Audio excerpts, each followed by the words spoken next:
नमस्कार, मैं हूं आपके साथ मीमांसा मलिक। सुशांत सिंह मामले में इस वक्त की बड़ी खबर आपको दे दें। जी न्यूज को मिली है एनसीबी की एफआईआर की जानकारी।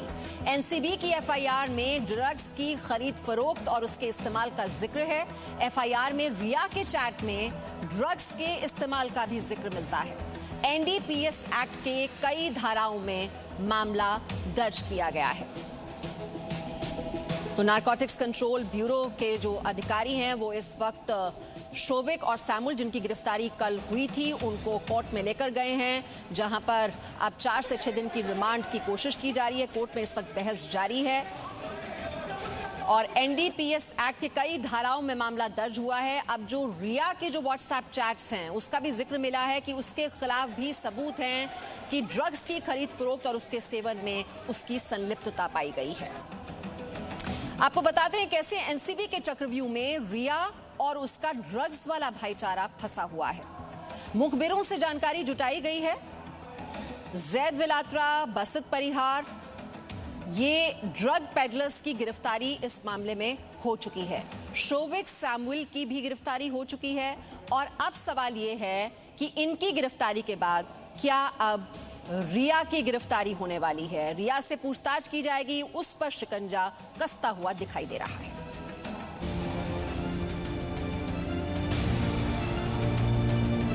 सुशांत सिंह मामले में हर रोज जांच के बाद हो रहा है नया खुलासा। मुंबई पुलिस की जांच से शुरू हुआ मामला नारकोटिक्स कंट्रोल ब्यूरो तक पहुंचा। 5 एजेंसियों की जांच से उलझे सुशांत मामले का सुलझना हुआ शुरू। सीबीआई, ईडी और एनसीबी ने जोड़ना शुरू की हर कड़ी। जांच में सबसे आखिर में आई एनसीबी ने की सबसे पहले कार्रवाई। जी हां, सुशांत सिंह राजपूत मामले में सबसे आखिर में जिसने जांच की शुरुआत की उसने ही सबसे पहले बाजी मारी। हम बात कर रहे हैं एनसीबी यानी नारकोटिक्स कंट्रोल ब्यूरो की। आगे हम आपको बताएंगे कि कैसे एनसीबी ने इस पूरे रैकेट को तोड़ा, लेकिन उससे पहले बताते हैं कि एनसीबी ने अब तक इस मामले में किस किस को गिरफ्तार किया है। एनसीबी ने इस मामले में रिया के भाई शोविक चक्रवर्ती, सुशांत के house manager Samuel Miranda, drugs peddler Zaid Vilatra, Basit Parihar, Kaizan Ibrahim को गिरफ्तार किया है। लेकिन अब रिया चक्रवर्ती को भी गिरफ्तार किया जा सकता है। हम आपको यह भी बताएंगे कि रिया क्यों गिरफ्तार हो सकती है, लेकिन उससे पहले यह जानिए कि आखिर एनसीबी ने ड्रग्स का यह पूरा जाल कैसे तोड़ा। एनसीबी ने सबसे पहले मुंबई पहुंचकर मुखबिरों को एक्टिव किया, फिर केस से जुड़े सारे चैट की बारीकी से जांच की। उसके बाद मुखबिरों की सूचना के आधार पर ड्रग पेडलर्स को गिरफ्तार किया। इसके बाद ड्रग पेडलर्स से लगातार पूछताछ करके जानकारी जुटाई, फिर ड्रग पेडलर की जानकारी और ड्रग्स चैट का मिलान किया। सारी जानकारी इकट्ठा होने के बाद रिया और सैमुअल के घर पर छापे मारे। फिर पर्याप्त सबूत होने के बाद शोविक चक्रवर्ती और सैमुअल मिरांडा को गिरफ्तार किया। मतलब साफ है कि एनसीबी मुंबई पुलिस की तरह कोई गलती नहीं कर रही थी, बल्कि जांच को सिलसिलेवार तरीके से आगे बढ़ा रही थी।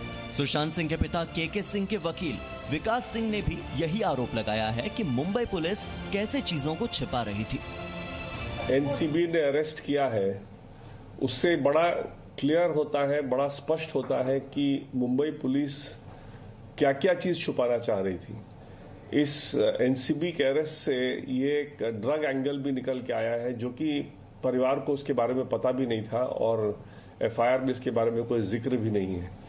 तो इसलिए जो हम शुरू से हमारा जो कहना है कि मुंबई पुलिस का इसमें रवैया बहुत ही संदेहपूर्ण है, वो स्पष्ट हो जाता है कि बहुत से ऐसे एंगल थे जो वो छुपाना चाह रहे थे।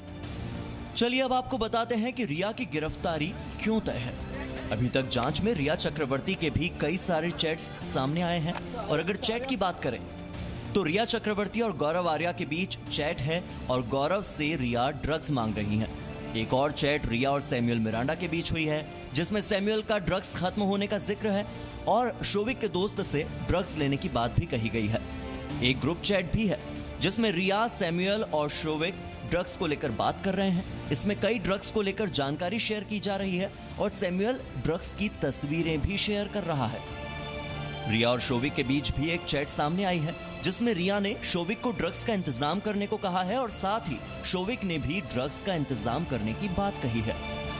शोविक और सैमुअल गिरफ्तार हो चुके हैं और ये साफ दिख रहा है कि रिया कभी भी गिरफ्तार हो सकती है। मतलब साफ है कि केस की जांच में जो टीम यानी NCB, Mumbai police, Bihar police, ED और सीबीआई के बाद सबसे आखिर में आई, कार्रवाई के मामले में वो सबसे आगे निकली। अंकुर त्यागी और राकेश त्रिवेदी के साथ ब्यूरो रिपोर्ट, जी मीडिया।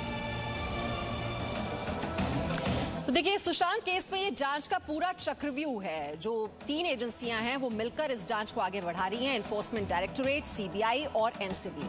तो सीबीआई को जैसे ही केस हैंडओवर किया गया था, उसके बाद जो ईडी है वो मनी लॉन्ड्रिंग के जो आरोप लगे उसको लेकर जांच पड़ताल कर रही थी। तो कई व्हाट्सएप चैट्स का पता चला जिसमें ये पूरा का पूरा जो ड्रग्स एंगल है वो निकलकर सामने आया। तो अगर हम चक्रव्यूह की बात करें तो इसमें पहला जो घेरा है वो है दरअसल एनफोर्समेंट डायरेक्टोरेट का, प्रवर्तन निदेशालय, जो कि आर्थिक एंगल से इस पूरे मामले की जांच कर रहा है, जिसमें ड्रग्स चैट का खुलासा हुआ और फिर इस मामले में नारकोटिक्स कंट्रोल ब्यूरो है वो भी एक्टिव हो गया। लेकिन हम दूसरे घेरे की बात करें जो सीबीआई है, आप देख रहे हैं किस तरह से लगातार आरोपियों से पूछताछ कर रही है, गवाहों से पूछताछ कर रही है। आज एक बार फिर से सीबीआई की टीम सीन को रिक्रिएट करने के लिए वहां पर पहुंची हुई है। सुशांत सिंह राजपूत के घर पर आरोपियों से पूछताछ हो रही है। जो प्राइवेट स्टाफ है, जो कुक नीरज है, केशव है, उन सब से भी पूछताछ लगातार जारी है। दीपेश से भी पूछताछ कर चुकी है। बहुत से लोगों से यह पूछताछ की है सीबीआई की टीम ने। और ये तीसरा घेरा है एनसीबी का। एनसीबी हालांकि सबसे बाद में पिक्चर में आई, लेकिन बहुत ही तेजी के साथ, रफ्तार के साथ वो जांच को आगे बढ़ा रही है। जो ड्रग्स एंगल है उसका खुलासा हो रहा है कि ड्रग्स रैकेट में ये कौन कौन लोग शामिल हो सकते हैं, क्या बॉलीवुड के और चेहरे भी इसमें क्या लिप्त हैं, इसको लेकर जो है जांच आगे बढ़ा रही है। मुखबिरों से ये बड़ी जानकारी मिली, उसके बाद सबूत जुटाए गए और एक्शन लिए जा रहे हैं। और ये जो तेज और कामयाब एक्शन आप देख रहे हैं, इसके पीछे कहीं ना कहीं अगस्त में एनसीबी के महानिदेशक बने राकेश अस्थाना का हाथ है, जिन्होंने पूरी तैयारी के साथ कदम दर कदम इस जांच को आगे बढ़ाया।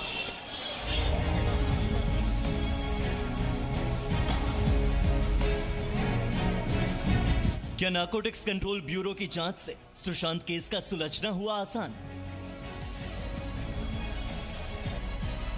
क्या नारकोटिक्स कंट्रोल ब्यूरो की मदद से सीबीआई जल्द सुलझा लेगी केस? आखिर कैसे जांच में सबसे आखिर में आई एनसीबी कार्रवाई में निकली सबसे आगे?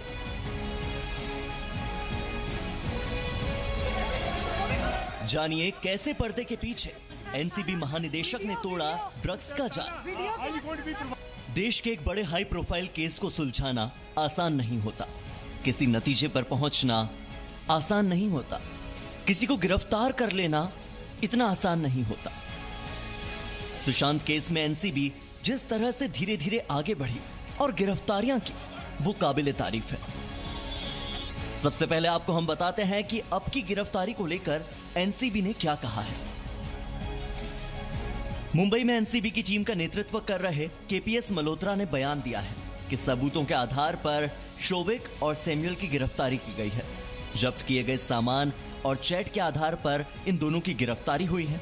एनसीबी के पास डिजिटल और तकनीकी सबूत भी मौजूद है।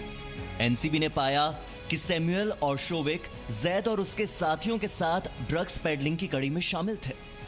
एनसीबी की जांच में यह भी पाया गया कि ड्रग्स रैकेट के तार बॉलीवुड से जुड़े हुए हैं और पुलिस से बचने के लिए डार्क नेट से ड्रग्स मंगवाई जाती है। दरअसल एनसीबी ने इस मामले में जो बड़ी सफलता पाई है, इसकी एक बड़ी वजह एनसीबी के महानिदेशक राकेश अस्थाना को माना जा रहा है। राकेश अस्थाना अपनी तेज तर्रार छवि के लिए जाने जाते हैं। जैसे ही ड्रग्स चैट की जानकारी उन्हें मिली, उन्होंने एक टीम बनाकर उसे तुरंत मुंबई भेज दिया और उसे खुली छूट दी। कैसे काम करना है उसका पूरा खाका तैयार करके दिया। 1984 के गुजरात बैच के आईपीएस अधिकारी राकेश अस्थाना सीबीआई में भी काम कर चुके हैं। राकेश अस्थाना ने देश के कई हाई प्रोफाइल केस की जांच की है। इसी साल अगस्त में उन्होंने बीएसएफ और एनसीबी के महानिदेशक का पद संभाला और जैसे ही एनसीबी के पास यह मामला पहुंचा, उन्होंने तुरंत एक्शन लिया। एनसीबी ने जिस तरीके से यह पूरी घेराबंदी की है, उससे यह तो अब साफ है कि रिया और उसका ड्रग्स वाला परिवारवाद अब बच नहीं पाएगा। जितेंद्र शर्मा, अंकुर त्यागी और राकेश त्रिवेदी के साथ ब्यूरो रिपोर्ट, जी मीडिया। अब आप ये समझिए कि सुशांत केस में मुंबई पुलिस की सबसे बड़ी गलती क्या रही। देखिए, आईपीएस परमजीत सिंह दहिया ने मुंबई पुलिस के अधिकारियों को चैट नहीं दिखाई, यहीं पर सबसे बड़ी गलती हुई। मुंबई पुलिस के वरिष्ठ अधिकारी हैं परमजीत सिंह दहिया। सुशांत के जीजा आईपीएस ओपी सिंह और दहिया के बीच चैट हुई थी। सुशांत के जीजा ओपी सिंह की चैट में रिया की भूमिका पर शक जताया गया था।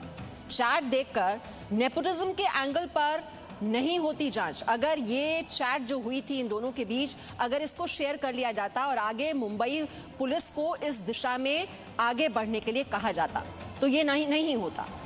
रिया को आरोपी बनाकर मोबाइल फोन सीज करना चाहिए था।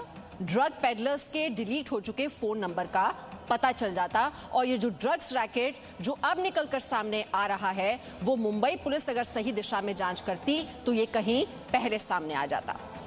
और आइए अब आपको बताते हैं कि ड्रग्स लेने पर सजा क्या है, क्योंकि narcotics drug and psychotropic substance act 1985 में आपको बता दें नशीले पदार्थों के सेवन, बेचने और बनाने का कानून है।